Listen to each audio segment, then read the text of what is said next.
ಎಲ್ಲ ನಮ್ಮ ಕನ್ನಡ ತಾಯಿ ಮಕ್ಕಳಿಗೆ ಈ ಕನ್ನಡಿಗೆ ಹೇಳುತ್ತಾರೆ ನಮಸ್ಕಾರಗಳು. ನಮಸ್ಕಾರ. ಹಂಗೆ ನಾನು ನೋಡಿದ್ದಲ್ಲಿಗಪ್ಪ ಅಂದ್ರೆ ಅಡಿಕೆ ಸಸಿ ಲೋಡ್ ಮಾಡಕ್ಕಿತ್ತು, ಅದಕ್ಕೆ ಲೋಡ್ ಮಾಡಕ್ ಹಚ್ಚಿದ್ದೆ. ಅಲ್ಲಲ್ಲಲ್ಲಲ್ಲ ಹಂಗೆ ಅಡಿಕೆ ಸಸಿ ಎಲ್ಲ ಲೋಡ್ ಮಾಡ್ಕೊಂಡು ತಾಂಡ್ ಹೊಡಿದ್ದಲ್ಲಿಗಪ್ಪ ಅಂದ್ರೆ ಹೊಲ್ದಕ್ಕೆ ಬಂದ್ಬಿಟ್ಟು ಇಲ್ಲೆಲ್ಲ ಸಸಿನೆಲ್ಲ ಕುಣಿಗೆ ಹೊಡೆದು ಇಕ್ಬೇಕಿತ್ತು ನಾವೇ. ಅಲ್ಲೇ ನಮ್ಮ ಮಾಮ ನಮ್ಮ ಅಣ್ಣ ಅವರು ಕುಣಿ ಹೊಡಿತಿದ್ದಾರೆ. ಅವ್ರು ಕುಣಿ ಹೊಡ್ಕೊಂಡು ಹೋದಂಗೆಲ್ಲ ನಾನು ಸಸಿ ಗಿಡ ಹೋಗ್ಬೇಕಿತ್ತು. ಅಡಿಕೆ ಸಸಿ ಎಲ್ಲ ಹಾಕ್ಕೊಂಡು ಸಿಲಿಂಡರ್ ತುಂಬ್ಸ್ಕೊಂಬರಕಿತ್ತು. ಅದಕ್ಕೆ ನಾನು ನಮ್ಮನ್ನ ಸಿಲಿಂಡರ್ ತುಂಬ್ಸ್ಕೊಂಡು ಹೋಗಿ ಬಂದ್ರೆ ಇಲ್ಲಿ ನೋಡ್ರೆ ಫುಲ್ ರಶ್ ಇತ್ತು.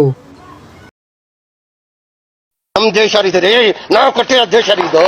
ಹಂಗೆ ನಾನು ನಮ್ಮಣ್ಣ ಹೊರಟಿದ್ದಲ್ಲಿಗಪ್ಪ ಅಂದ್ರೆ ಮೆಣಸಿನ ಗಿಡಕ್ಕೆ ಮದ್ದು ಹೊಡ್ಯಾಕಿತ್ತು, ಹೊಡ್ಯಾಕೊಂಡಿದ್ದೇವೆ.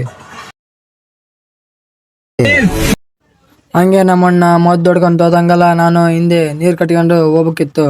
ಅದಕ್ಕೆ ಜಲ್ದಿ ಮದ್ದು ಹೊಡೆದಂಗೆಲ್ಲ ನಾನು ಜಲ್ದಿ ನೀರು ಕಟ್ಕೊಂಡು ಹೋಗ್ತಿದ್ದೇನೆ. ಹಂಗೆ ನಮ್ಮಣ್ಣವರು ಅಡಿಕೆ ಮರ ಯಾವ ಥರ ಬೆಳೆದು ಬಂದ್ಬಿಟ್ಟಿದ್ದೇವೆ ನೋಡಿ. ಮುಂದಿನ ವರ್ಷಕ್ಕೆಲ್ಲ ಅಡಿಕೆ ಬಿಡ್ತೇವೆ ಇದರಲ್ಲಿ. ಇದು ಆಕ್ಚುಲಿ ಚೆನ್ನಾಗಿರೋದು.